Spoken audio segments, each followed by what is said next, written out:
कभी कभी सबसे खतरनाक लोग शैडोज में नहीं छिपते। वे सबके सामने खड़े होते हैं। उनके दरवाजे पर उनके नाम वाले ऑफिसेज होते हैं। वे पब्लिक फेस्टिवल्स में जाते हैं और डिजास्टर्स के दौरान मदद भी करते हैं। क्राइम फियर वायलेंस, यह याकुजा का ग्रेट पैराडॉक्स है। उन्होंने खुद को एक नेसेसरी ईविल के रूप में पेश किया, एक कोड बाउंड फ्रेटर्निटी जो लॉ जहां नहीं पहुंच पाता था वहां ऑर्डर मेंटेन करता था। वे जापानीज सोसाइटी का एक हिस्सा थे और उसके अंदर एक बढ़ता हुआ कैंसर भी थे। ये कॉन्ट्रडिक्शन ही की है। सबसे पहला थ्रेड जिसे आपको उनकी लंबी और कॉम्प्लिकेटेड स्टोरी को समझने के लिए खींचना होगा, एक स्टोरी जो सदियों पहले शुरू हुई था, जिसके फाइनल चैप्टर्स आज लिखे जा रहे हैं। इसी दिन अक्टूबर 28, 2025 को इस स्ट्रेंज डुअलिटी ने उन्हें जनरेशंस तक फ्लरिश करने दिया। इमेजिन करो, एक क्रिमिनल ऑर्गेनाइजेशन जो अपनी खुद की मैगजीन पब्लिश करती थी। मैगजीन में पोएट्री। ये एम्पायर कहां से आया, ये समझने के लिए हमें समय में पीछे जाना होगा। ईडो पीरियड के 17th सेंचुरी जापान में याकुजा कहीं से भी नहीं निकले। वे सोसाइटी के आउटकास्ट्स की मिट्टी से निकले, दो डिस्टिंक्ट ग्रुप से जो लॉ के फ्रिंजेस पर रहते थे। पहला ग्रुप बकूटो था। ये गैम्बलर्स थे। वे आदमी जो टाउन्स और हाईवेज पर इलीगल कार्ड गेम्स और डाइस हॉल्स चलाते थे। उनका नाम ही हिस्ट्री का एक टुकड़ा है। याकुजा नंबर्स 893 से आता है। एक ट्रेडिशनल कार्ड गेम में एक लूजिंग हैंड। वे प्रोफेशनल रिस्क टेकर्स थे, ऐसे आदमी जो ऑड्स, प्रॉफिट और बैड डेट पर कलेक्ट करने के लिए जरूरी स्विफ्ट एनफोर्समेंट को समझते थे। दूसरा ग्रुप टेकिया था। ये पेडलर्स थे। वे आदमी जो फेस्टिवल्स और मार्केट्स में स्टॉल्स चलाते थे। हालांकि वे सिंपल मर्चेंट्स लगते थे, उन्होंने खुद को ग्रुप्स में ऑर्गेनाइज किया ताकि वे अपने टेरिटरीज को प्रोटेक्ट कर सकें और अपने ट्रेड को रेगुलेट कर सकें। वे हसल के मास्टर्स थे, कमर्शियल स्पेसेस को कंट्रोल करने और दूसरे वेंडर्स से प्रोटेक्शन मनी एक्सटॉर्ट करने में स्किल्ड। अगर बकूटो गैम्बलिंग की हिडन वर्ल्ड के मास्टर्स थे, तो टेकिया मार्केट प्लेस की विजिबल वर्ल्ड के मास्टर्स थे। दोनों ग्रुप्स को मिसफिट्स माना जाता था, फ्यूडल जापान की रिजिड क्लास स्ट्रक्चर के बाहर ऑपरेट करते हुए। उन्होंने एक ऐसी सोसाइटी के खिलाफ एक साथ मिलकर स्ट्रेंथ, आइडेंटिटी और प्रॉफिट पाया जिसमें उनके लिए कोई जगह नहीं थी। समय के साथ आउटकास्ट्स की ये दो स्ट्रीम्स मर्ज होने लगीं। टेकिया की ऑर्गेनाइजेशनल स्किल्स बकूटो की रूथलेस, प्रॉफिट ड्रिवन नेचर के साथ कंबाइन हो गईं। जैसे जैसे जापान मॉडर्नाइज हुआ, ये लूज कॉन्फेडरेशंस इवॉल्व हुईं। वे अब सिर्फ स्मॉल टाइम गैम्बलर्स और पेडलर्स नहीं थे। वे और सोफिस्टिकेटेड ऑर्गेनाइजेशंस में विकसित हुए, जिन्हें गुमी या ग्रुप्स के नाम से जाना जाने लगा। वर्ल्ड वॉर 2 के बाद एक डिफीटेड नेशन के केओस और इकोनॉमिक वैक्यूम में उन्हें अपना सबसे बड़ा अपॉर्चुनिटी मिला। किसी भी याकुजा ग्रुप या गुमी का हार्ट एक बिजनेस कॉन्ट्रैक्ट नहीं है, यह फैमिली पर मॉडल्ड एक रिलेशनशिप है। इस स्ट्रक्चर को ओयाबुन कोबुन सिस्टम कहा जाता है। ओयाबुन शब्द का अर्थ है फादर रोल, जो बॉस क्लैन के पेट्रियार्क को रिप्रेजेंट करता है। कोबुन या चाइल्ड रोल उसके फॉलोअर्स हैं। वे सोल्जर्स जो उसे अपनी अनडाइंग लॉयल्टी की कसम खाते हैं। यह एक सिंपल एम्प्लॉयर एम्प्लॉई रिलेशनशिप नहीं है, यह एक डीपली पर्सनल फ्यूडल बॉन्ड है जहां ओयाबुन प्रोटेक्शन, गाइडेंस और फाइनेंशियल सपोर्ट प्रोवाइड करता है। बदले में कोबुन एब्सोल्यूट ओबीडियंस ऑफर करता है। वह फैमिली और उसके लीडर के सके के लिए सब कुछ सैक्रिफाइस करने की विलिंगनेस दिखाता है, अपनी फ्रीडम और अपनी लाइव्स सहित। आर्टिफिशियल किनशिप का यह बॉन्ड एक सिंपल हैंडशेक से नहीं बनता। ये सकाजुकी नामक एक हाईली सिंबॉलिक सेरेमोनी में सील होता है। इस रिचुअल में ओयाबुन और नया कोबुन सके का एक कप शेयर करते हैं। याकुजा का कमिटमेंट सिर्फ एक इंटरनल फीलिंग नहीं था, यह अक्सर बॉडी पर ही लिखा होता था।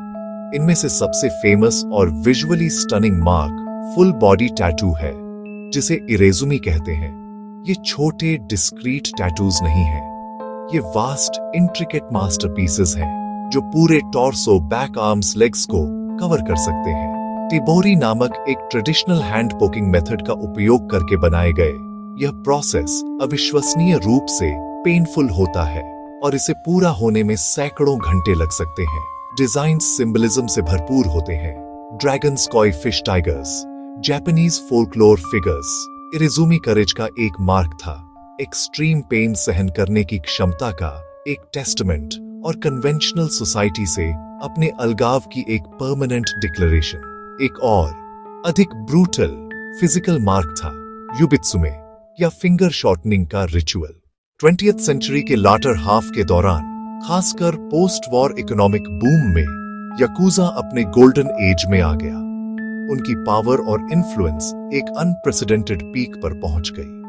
वे गैम्बलिंग और प्रोस्टिट्यूशन के अपने ट्रेडिशनल रैकेट्स से आगे निकल गए और लेजिटिमेट इकोनॉमी में गहराई से घुसपैठ कर गए। वे कंस्ट्रक्शन में मेजर प्लेयर्स बन गए, वे रियल एस्टेट में मेजर प्लेयर्स बन गए, वे फाइनेंस में मेजर प्लेयर्स बन गए। वे शॉकिंग लेवल ऑफ ओपननेस के साथ ऑपरेट करते थे, मेजर सिटीज में लिस्टेड हेडक्वार्टर्स और बॉसेस के साथ, जिन्हें ट्विस्टेड सेलिब्रिटीज की तरह ट्रीट किया जाता था।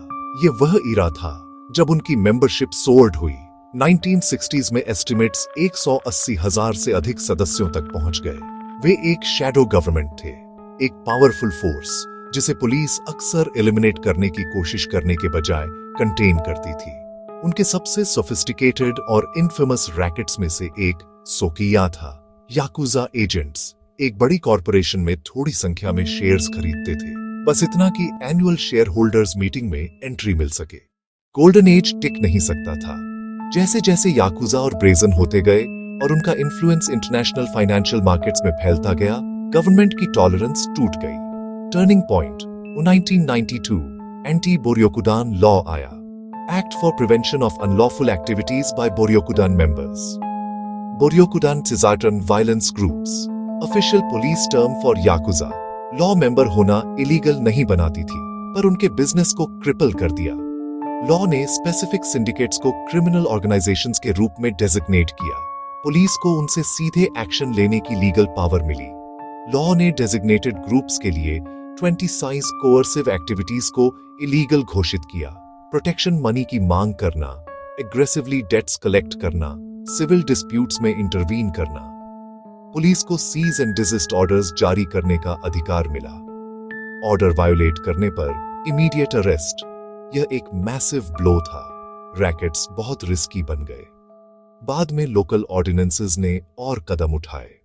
ऑर्डिनेंसेस ने नोइंगली किसी के साथ बिजनेस करना इलीगल कर दिया अगर वो याकुजा मेंबर था। ये कदम उनके ओपन एम्पायर का अंत शुरू करने लगे। अचानक एक झाट मेंबर बैंक अकाउंट नहीं खोल सकता था, अपार्टमेंट रेंट नहीं कर सकता था। आज याकुजा अपने फॉर्मर सेल्व्स की एक शैडो है। लॉ के रिलेंटलेस प्रेशर ने इंटरनल स्ट्राइफ के साथ मिलकर उन्हें वीकेंड और फ्रैक्चर्ड कर दिया है। ऑफिशियल नंबर्स प्लमेट हो गए हैं। लेटेस्ट रिपोर्ट्स के अनुसार मेंबर्स और एसोसिएट्स की कुल संख्या 20,000 से कम हो गई है, जो उनके गोल्डन एज पीक से एक स्टैगरिंग डिक्लाइन है। वे ग्रैंड सिंडिकेट्स जिन्होंने कभी जापान के अंडरवर्ल्ड पर आयरन फिस्ट से शासन किया था, अब सरवाइव करने के लिए स्ट्रगल कर रहे हैं। उनके पुराने सोर्सेज ऑफ इनकम को चोक ऑफ कर दिया गया है और उनकी एजिंग मेंबरशिप नए रिक्रूट्स को अट्रैक्ट करने के लिए स्ट्रगल करती है। ये डिक्लाइन इंटरनल वॉर्स से एक्सेलरेटेड हुआ है। यामागुची गुमी, जापान की सबसे बड़ी और सबसे शक्तिशाली याकुजा फैमिली, पिछले दशक में डेवस्टेटिंग स्प्लिट्स की एक सीरीज से प्रभावित हुई है। 2015 में एक मेजर फैक्शन अलग होकर कोबी यामागुची गुमी बन गया, जिससे इंटेंस और अक्सर वायलेंट कॉन्फ्लिक्ट का एक पीरियड शुरू हुआ। इन इंटरनल पावर स्ट्रगल्स ने रिसोर्सेज को ड्रेन किया है, लीडरशिप को डिस्ट्रैक्टेड किया है